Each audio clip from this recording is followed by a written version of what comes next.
Hello, good evening everyone. जैसा कि आप लोग देख रहे हैं, ये जो क्लास है ये आपकी पोषण की जो टॉपिक है उसकी फर्स्ट क्लास है। जी हाँ, आप सोच रहे होंगे कि मैम आज अचानक से फिर से पोषण की फर्स्ट क्लास क्यों ले रही हैं, बट एक्चुअली में हुआ क्या था कि जो हमारी फर्स्ट क्लास थी इसको यूट्यूब पर अपलोड किया गया था, but due to certain reasons मैंने आपको बताया जो आपका इंट्रोडक्शन वाली क्लास थी, जो एक रिकॉर्डेड वीडियो आपके लिए लाया गया था, और ये जो क्लास हुई थी लाइव, ये actually due to certain reasons delete हो गई थी, यूट्यूब से रिमूव हो गई थी। तो आज हम लोग एक बार फिर से पोषण का जो ये हमारा पर्टिकुलर चैप्टर है, इसका जो फर्स्ट हाफ है इसको फिर से पढ़ेंगे। और इसके बाद जो नेक्स्ट क्लासेस आपकी रहेंगी, इनके शेड्यूल्स के रिगार्डिंग आप चाहें तो हमें कमेंट सेक्शन में ड्रॉप कर सकते हैं, या फिर एक नंबर जो है जिस पर आपको व्हाट्सएप इंक्वायरी यदि करनी हो तो आप पेस्ट कर सकते हैं अपनी इंक्वायरीज। तो एक चीज़ याद रखिएगा, ये जो नंबर है ये व्हाट्सएप नंबर है, ओके। देन बाकी आप इस पर इंक्वायरी अपनी पेस्ट कर सकते हैं, that is 8085544947। Okay, coming back to this, ये जो बैच चल रही है महिला सुपरवाइजर 2024 की वैकेंसी के लिए है। अक्टूबर में इसका एग्जाम होना एक्सपेक्टेड है। सितंबर में आपके फॉर्म्स ओपन होंगे as per the calendar of Karmachari Chayan आयोग। ठीक है, चलिए। तो ये जो बैच है आपका 1 अगस्त से स्टार्ट हो चुका है। इस वक्त आपको डेमो क्लास फर्स्ट वाली जो है यहाँ पर विजिबल हो रही है। आगे जो आपकी क्लासेस हैं ये आपके चैनल पर एक प्लेलिस्ट बनी हुई है महिला सुपरवाइजर के नाम से, उसमें आपको मिल जाएगी। और अगर आपको सिलेबस या इससे रिलेवेंट कोई भी डाउट है तो एक आपको यहाँ पर ऊपर लिंक दिख रही होगी सबसे कॉर्नर में राइट साइड पर, जिसमें आपको इंट्रोडक्शन और सिलेबस से रिलेवेंट जो है चीज़ें बताई गई हैं। जब यहाँ पर आपका क्लास कंप्लीट होता है तो क्लास कंप्लीट होने के बाद आपको एक एंड कार्ड मिलेगा।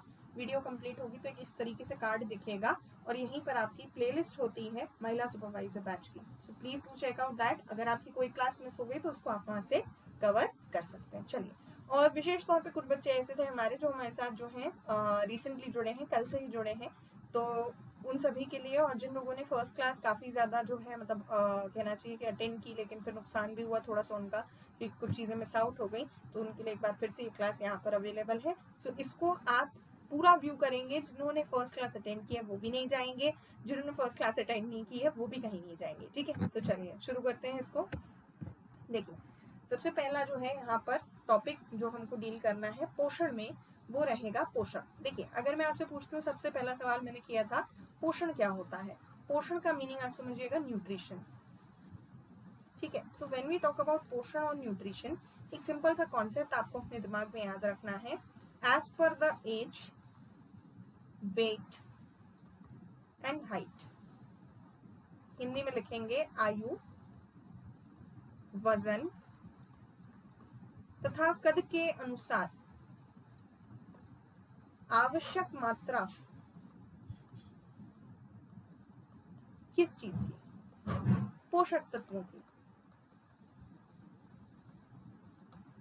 क्या कहलाती है, पोषण कहलाती है। Okay, so the necessary required amount of nutrients as per the age, weight and height of any person is called nutrition. पहले बात, अब पोषक तत्व कौन कौन से होते हैं? पोषक तत्व होते हैं खनिज, विटामिन, वसा, कार्बोहाइड्रेट, प्रोटीन। लेकिन इन पांचों के अलावा एक जो आपको और पढ़ना है और याद रखना है वो है पानी। कुल मिला के कितने हो जाएंगे? 6। खनिज, विटामिन, वसा, कार्बोहाइड्रेट, प्रोटीन और पानी। ओके, सो खनिज को हम लोग कहते हैं मिनरल्स, विटामिन इंग्लिश नेम है, वसा is your fat, that is your carbohydrate, that is your protein and this is water. ठीक है, ये आपको पता है। तो इन 6 से मिलकर क्या बनता है हमारा भोजन। अब यदि आपको कहा जाए कि भोजन का वर्गीकरण कीजिए, तो भोजन का वर्गीकरण जो है हम 2 बेसिस पर कर सकते हैं। पहला पशुओं से प्राप्त भोजन, दूसरा वनस्पति से प्राप्त भोजन। वो फूड जो हमें एनिमल्स के थ्रू मिल रहा है दैट इज नोन एज पशुओं से प्राप्त भोजन, और वो फूड जो हमें शाक सब्जियों से मिल रहा है वो है वनस्पति से प्राप्त। ओके, एग्जाम्पल देख लीजिए। एग्जाम्पल है मांस, दूध, अंडे, प्रोटीन्स, जो एनिमल प्रोटीन्स होते हैं, एनिमल फैट्स होते हैं, ये सब आप कहाँ से प्राप्त करते हैं? पशुओं से। लेकिन वनस्पति से क्या क्या प्राप्त होता है? वनस्पति से आपका धान, वनस्पति से आपकी दालें, वनस्पति से गेहूं आता है। ठीक है, इसी से आपकी सब्जियां आती हैं, इसी से फल इत्यादि। ये सारी चीजें जो है आप प्राप्त करते हैं। आप कैसे प्राप्त करते हैं? बाय द वर्च्यू ऑफ वनस्पति। अगर वनस्पति ना हो तो आपको ये सब नहीं मिल सकता, अगर पशु ना हो तो आपको ये सारी चीजें मिलना संभव नहीं होगा। ठीक है, तो ये मुद्दा समझ में आया होगा, इसमें तो कहीं कोई दिक्कत नहीं होगी, ये एक कॉमन सी बात है। लेकिन इसके अलावा भी हम फूड्स को क्लासिफाई कर सकते हैं on the basis of these elements. ठीक है, मतलब एक चीज होती है, एक इंसान ने कहा आज मैंने एक रोटी खाई, उसने खाना खाया, हाँ या ना? हाँ, बिल्कुल खाया। आपने कहा आज किसी ने एक कटोरी चावल खाया, कहेंगे हाँ, है ना? और जो कोई भी ये सोच रहा हो कि that's a recorded class, please do not think so, because ये एक रिकॉर्डेड क्लास नहीं है। एक्चुअली में थोड़ा सा आज क्लास आपकी लोकेशन कहीं और से हो रही है, इसलिए मैं कैमरा ऑन नहीं रखा है एंड मैंने कैमरा ऑन नहीं किया। सेकेंडली थोड़ा सा नेटवर्क इश्यूज चल रहे हैं, जिसके कारण यहाँ पर क्या होता है, जब मैं कैमरा ऑन करके आपकी क्लासेस लेती हूँ ना, तो एक्स्ट्रा नेटवर्क रिक्वायरमेंट्स हो जाती हैं थोड़ी सी, वरना वीडियो लैग करती है। तो इसके रिगार्डिंग आज एक बार ये जो क्लास है विदाउट कैमरा हुई है, इसको प्लीज कोई एल्सवाइज ना ले। आप लोगों की जो क्लासेस हैं वो कैमरे के साथ ही एमसीक्यूज वाली चलती रहेंगी, उसको लेकर के बिल्कुल निश्चिंत रहिएगा। ओके, चलिए। तो जैसे बोला आपने कि किसी ने एक कटोरी चावल खाया, तो उसने खाना खाया है, हाँ। किसी ने बोला एक रोटी खाई है, आपने कहा हाँ। लेकिन अगर मैं ये कहूँ कि किसी ने 100 किलो कैलोरीज कार्बोहाइड्रेट खाए हैं, अब आप कहेंगे कि वो भूखा है? नहीं। क्यों? क्योंकि उसने आलू खाया होगा, उसने आलू के साथ स्टार्च युक्त तो कोई और पदार्थ खाया होगा। अब अगर मैं कह दूं कि किसी ने 20 किलो कैलोरीज प्रोटीन खाया है, तो आप कहोगे कि वो भूखा है? नहीं। तो आजकल क्या हो गया, थोड़ा सा एक न्यूट्रिशन वाली लैंग्वेज में बात करें कि जो लोग वर्कआउट करते हैं, जो लोग जिम जाते हैं, उनको आप लोगों ने बोलते हुए सुना होगा, आज मैंने इतने कार्ब्स खाए, आज मैंने इतना प्रोटीन खाया, फैट्स मैंने बिल्कुल जीरो कर दिए हैं, विटामिन ए मैं इतना लेता हूँ, बी मैं उतना लेता हूँ, I used to eat iodine this much, I used to have iron this much, इस तरीके से लोग बोलते हैं। तो आयोडीन बहुत ज्यादा लिया है, आयरन बहुत ज्यादा लिया है, या जिंक कैल्शियम ज्यादा लिया है। ये जिंक कैल्शियम सब क्या है? भोजन ही है। बस इतनी सी बात है कि जो उनका गुण है उसके आधार पर ये मिनरल्स, विटामिन, फैट, कार्बोहाइड्रेट या आपके प्रोटीन में डिवाइड कर दिए गए, इसमें कुछ अंतर नहीं पड़ता। ठीक है, चलिए। अब यहाँ से जो आपको सबसे पहला टॉपिक पढ़ना है वो है आपका कार्बोहाइड्रेट। कैलोरीज की जरूरत को पूरा करने के लिए हमारे लिए सबसे इंपॉर्टेंट सोर्स क्या होता है? कार्बोहाइड्रेट होता है। कार्बोहाइड्रेट एक प्राथमिक स्रोत है और इसे ऊर्जा देने वाला भोजन भी कहा जाता है। अब आप सबसे पहले यहाँ पे समझिएगा, जब मैं कार्ब्स की बात करूँ, कार्बोहाइड्रेट की बात करूँ, ये 3 चीजों से मिलकर बना है, कार्बन, हाइड्रोजन और ऑक्सीजन। पहला मुद्दा। दूसरी सबसे इंपॉर्टेंट बात, आप सभी लोग जब व्रत उपवास वगैरह करते हैं, जैसे आज सोमवार है ना, आज आप लोगों में से बहुत से लोगों के व्रत होंगे, तो जिन्होंने व्रत किया होगा उन्होंने क्या खाया होगा? साबूदाना, आलू, या फिर मान लीजिए कि कोई ऐसी ऑयल डीप फ्राई वाली चीज। तो ये जो आपने खाई, इसने आपको क्या दिया? इंस्टेंट एनर्जी, हिंदी में कहते हैं त्वरित ऊर्जा। क्या प्रदत्त हुई आपको? इससे क्या हुआ आपके लिए? भाई आपने आलू खाया, आलू खाते ही आपकी भूख मिट गई। क्यों? क्योंकि आलू में क्या होता है, सर्वाधिक मात्रा में कार्बोहाइड्रेट्स पाए जाते हैं। मैक्सिमम कार्ब्स कहाँ मिलते हैं? आलू में, इसलिए आलू को कार्बोहाइड्रेट का एक बहुत अच्छा स्रोत माना गया है। दूसरा, कार्बोहाइड्रेट की रासायनिक रचना में क्या क्या शामिल है? तो कार्बोहाइड्रेट की रासायनिक रचना में आपको पता है कार्बन, हाइड्रोजन, ऑक्सीजन शामिल है, और इसे हम ऊर्जा देने वाला भोजन भी कहते हैं। अब आप बोलेंगे कि मैम इसके अलावा और कहीं कार्ब्स नहीं होते? बिल्कुल होते हैं। रोटी में कार्बोहाइड्रेट होता है, चावल में कार्बोहाइड्रेट होता है। मतलब ऐसी कोई भी चीज जिसको खाने के बाद आपको पेट भरा हुआ फील हो रहा है, एनर्जी फील हो रही है, वो आपको कार्बोहाइड्रेट देती है, पहली चीज। दूसरा, सबसे ज्यादा कॉम्प्लेक्स स्ट्रक्चर यदि किसी तत्व का है तो वो कौन है? कार्बोहाइड्रेट। जटिल, पेन की इंक चेंज करनी पड़ेगी वरना दिखेगा नहीं। ओके। संरचना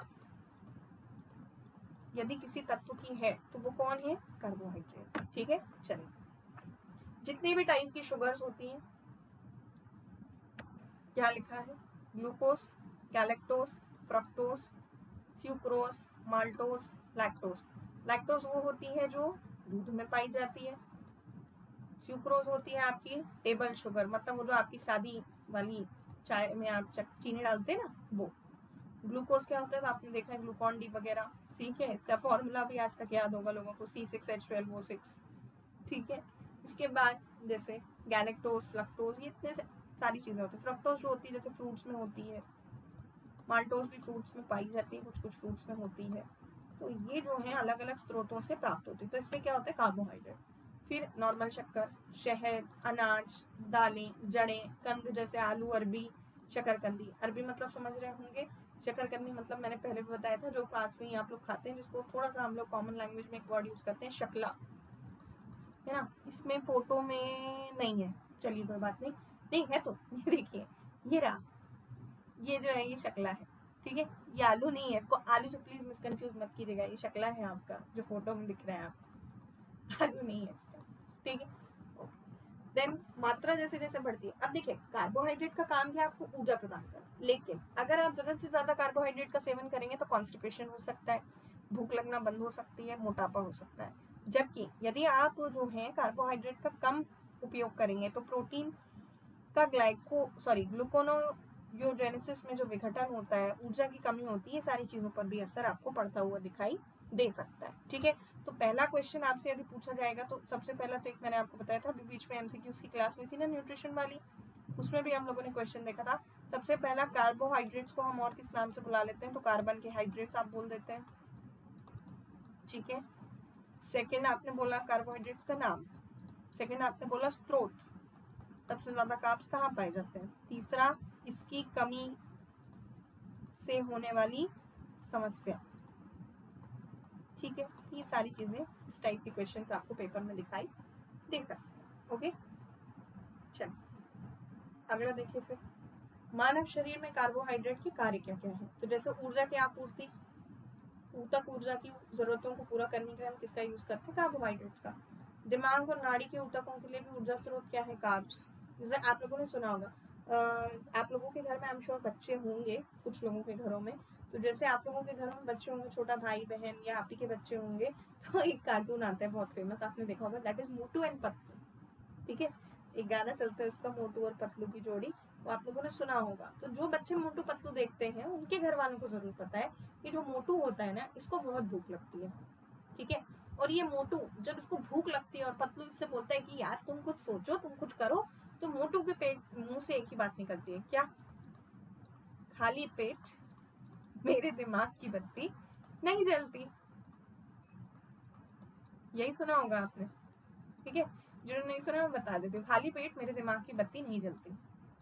तो इसका मतलब क्या है, इसका मतलब है कि उसको बहुत ज्यादा भूख लगी है, और क्योंकि उसको भूख लगी इसलिए उसका दिमाग नहीं चल रहा।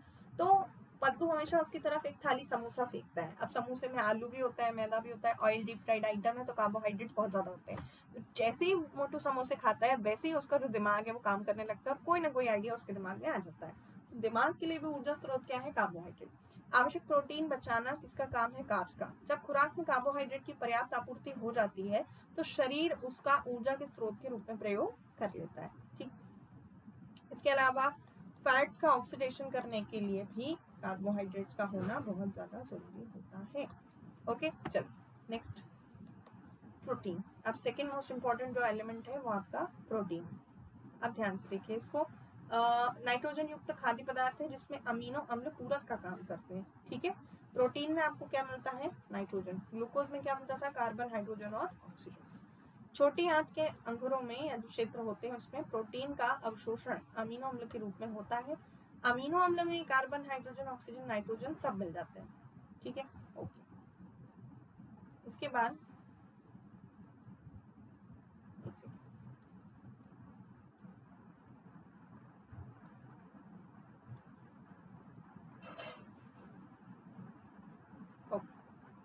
इसके बाद देखें, जैसे आप कुछ अमीनो, जिंक, आयोडीन, सल्फर, तांबा, आयरन आदि अन्य तत्व भी पाए जाते हैं, ये सारी चीजें आपको पता है।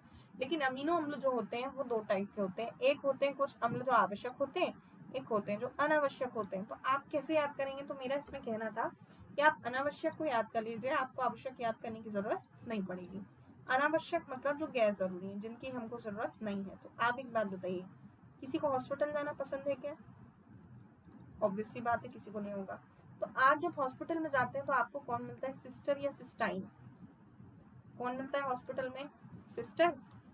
सिस्टर क्या लगाती है, सिरिंज, सिराइन, और ग्लास में क्या लाती है, दवा। ये थोड़ा 70s की मूवी हो गई, ग्लास में दवा कोई नहीं पीता है, बट मान लीजिए कि पिलाई गई है।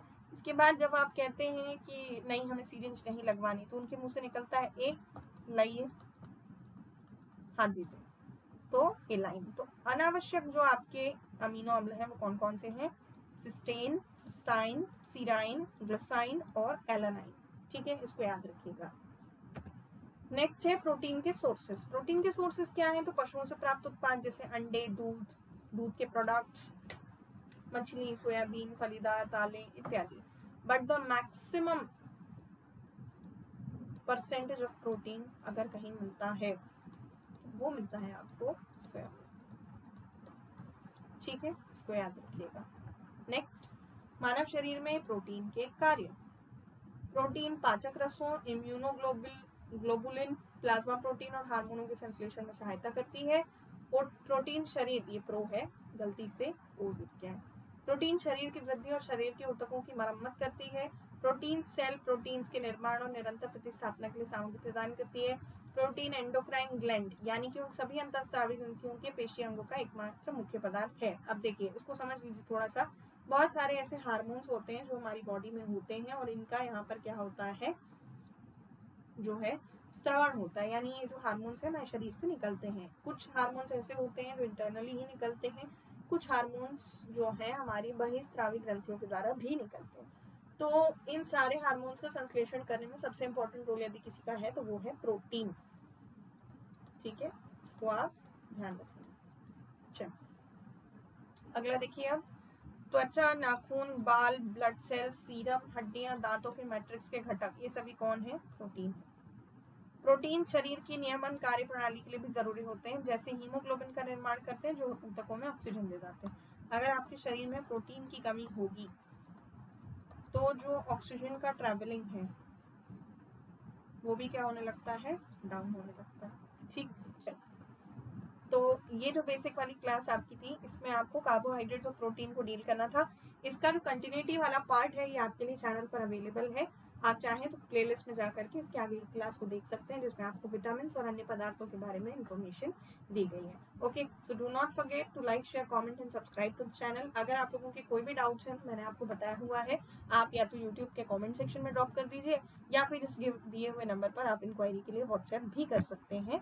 Again one more important thing, इसको ध्यान रखिएगा कि अब से मतलब यहाँ पर मैं आपको क्लियर कर देती हूँ, 6 अगस्त 2024 से आपकी जो क्लासेस हैं अब थ्योरी क्लासेस सेपरेट होंगी, और YouTube पर आपके लिए MCQ क्लासेस चलती रहेंगी। MCQ क्लासेस के टाइमिंग्स आपको बहुत जल्दी इन्फॉर्म कर दिए जाएंगे, और जो थ्योरी क्लासेस आपकी चलनी है ये आपकी कैसे चलेंगी, यूट्यूब पर नहीं चलेंगी, ये आपकी सेपरेटली चलेंगी for the peoples who have joined the course. Okay, so thank you so much for the viewership and thank you so much. If you like the video, don't forget to subscribe and share with your friends. Thank you so much.